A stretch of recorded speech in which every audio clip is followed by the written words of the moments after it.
Déjà la culpabilité, parce que je savais ce par quoi ils allaient passer eux. Et je me disais, mince, en fait maintenant c'est moi qui vais leur procurer de l'inquiétude. Donc en fait moi j'ai d'abord été aidante puisque ma fille a une maladie génétique rare.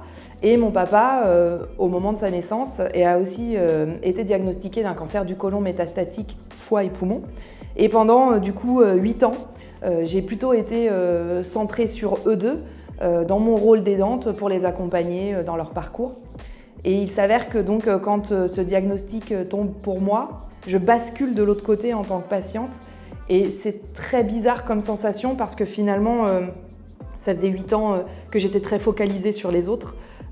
Parce qu'on parle de mes proches, mais il y a par exemple aussi ma maman qui était elle aussi aidante et pour laquelle il fallait aussi faire attention de savoir comment elle gérait tout ça.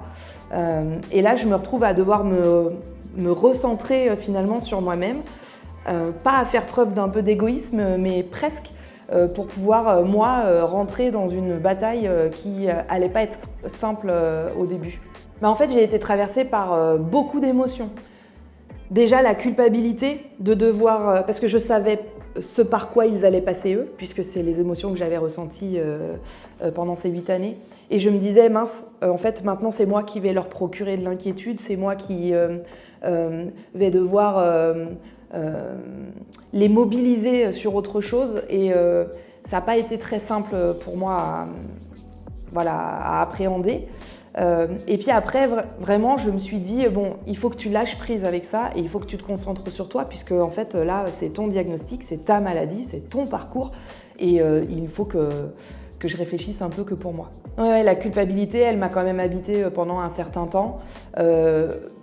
Ça m'a même poussée parfois à minimiser un peu la situation, pas à mentir, mais à cacher les informations, on va dire.